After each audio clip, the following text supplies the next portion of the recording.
Welcome to Bill's How To. Today I'm going to show you how to paint over oil-based paint using water-based, also known as latex paint. Let's get straight into it, guys. Let's do this. So we're working on a house today where somebody's tried to touch up the walls using oil-based paint. So we've got water-based paint, low sheen finish, and they've tried to touch it up using a full gloss oil-based paint. Now the problem with that is obviously the color doesn't match, but regardless of that, we've got a sheen difference and it's also oil-based. So now in order to revert it back to water-based, you can't simply paint on top of the oil-base. It doesn't stick. You need to prime it first. You can use one of two primers that I prefer to use. We've got here both from Zinsser. One of them's Cover Stain and one of them is B.I.N. Cover Stain dries in about 30 minutes and it's oil-based. B.I.N is shellac-based and it dries in about 10 minutes. This one here is more expensive than this one, and this is generally my go-to, which is also what I'm using today. Both those products don't need technically to be sanded prior to be used as a primer on top of an oil base or full glossy surface. Now, I know that both of them can go directly over the top. I always prefer to sand the area first, just a light scuff. What that's going to do is a couple things. Number one, it's going to start getting rid of that sheen. You can see that it's very, very shiny. We're going to start dulling that down. Rather than using a deglosser, we just use sandpaper. Give it a light scuff. Number two, that's going to key the area so that the primer is going to adhere a lot better to the area. And number three, because it's an oil-based paint, it generally takes about 18 to 24 hours to dry, and any dust particles, any bugs that land into it, as you guys can probably see there, if the glare will go out of the way, but there's all little bits and pieces stuck in that paint. So what we're doing is we're going to sand it. That's going to dull it down just a little bit, give the primer something to stick to, and we're also going to get rid of any of these little high spots, any imperfections in that paint, especially we've got some runs downstairs. So just a quick sand straight over the top. So depending on how much sanding needs to be done, you can do it by hand using a piece of sandpaper. You can use a manual pole sander like this. I did most of downstairs with this one right here. Then I got tired and I turned over to the orbital sander. Now I did leave my electric pole sander at home, so I don't have that with me today. But even with this one right here, very cheap, easy alternative. All we need to do is just simply run it over the top a couple times, take off that glossy surface or most of that sheen off the top. We're going to knock off any of those high spots.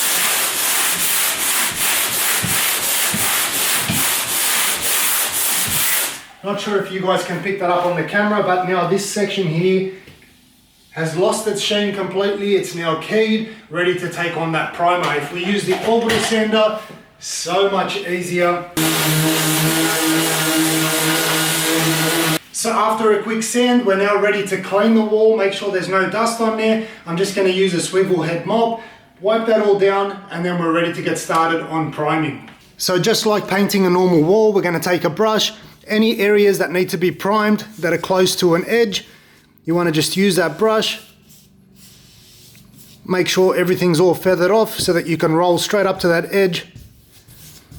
And then we can roll in the rest of the wall. Now this one here is white and it does take about 30 minutes to dry, so we'll roll this whole wall and I'll leave that until tomorrow morning and I'll come back and show you guys how the rest of it's done. So if you've only got a small area, obviously you can use a brush or a mini roller. However, this one here, the whole house needs to be done, so we're running through with our regular 270mm roller and we're just taking the bulk of that.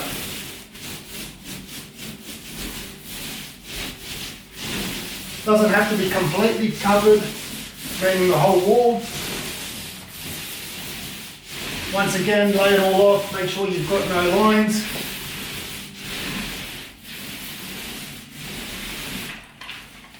And we're just going to cover that area with oil-based paint with just one coat is usually sufficient.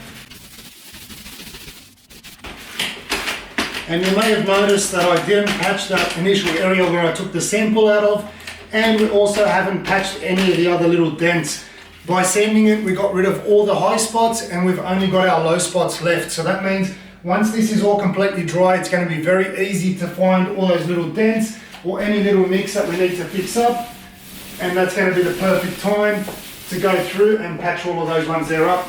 So we're back now the following day, ready to get started on patching. Now the lighting is still a little bit low here because it's still very early in the morning. It's about 6:30 in the morning. But now that we've got a nice clean white surface, it makes things much easier to find any of those little defects. So if we look through the wall now, it will be a little bit hard on camera, and even with me looking at it right now, we can see we've got a little tiny dent right there, like very, very minor little marks. And then we've obviously got the little patch that I did, but I'll show you guys just how easy, little example here, tiny little dents, they're very, very easy to fill in. And there is a couple more here, so I'll quickly get the joint compound and I'll show you guys how to do it. So not sure if you guys can pick that up on the camera, it's literally right here.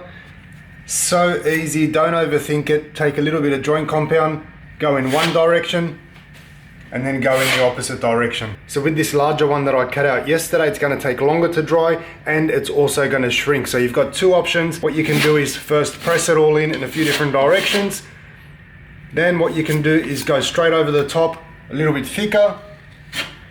You can leave it like that, come back the next day, that'll be completely dry after it's shrunk a bit, sand it down and you won't have to do another coat.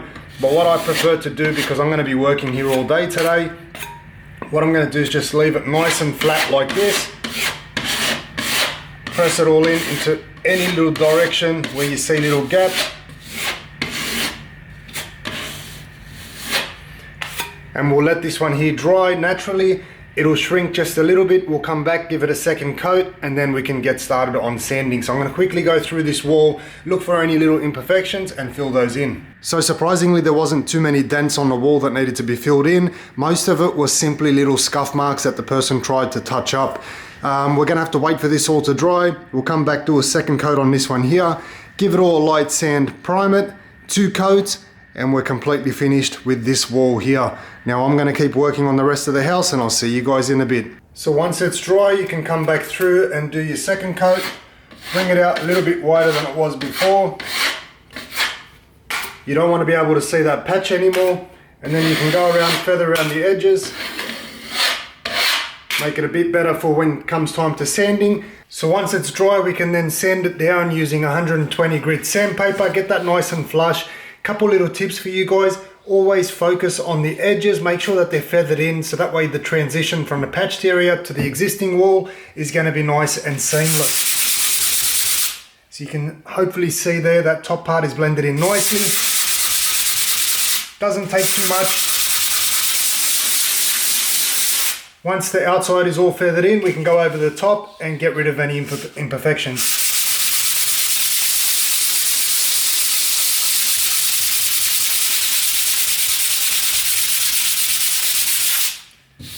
Once that's done, wipe it all down with a rag, prime it, and then get ready for doing 2 coats of paint.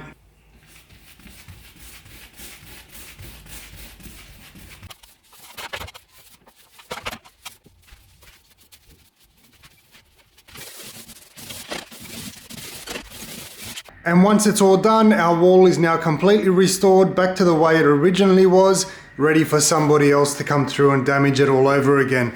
Very hard to tell through the camera, but if I try and block that light out of the way, like that, we've got a perfect finish. Hopefully you guys are enjoying all these videos, you're learning something new, benefiting and saving some money along the way.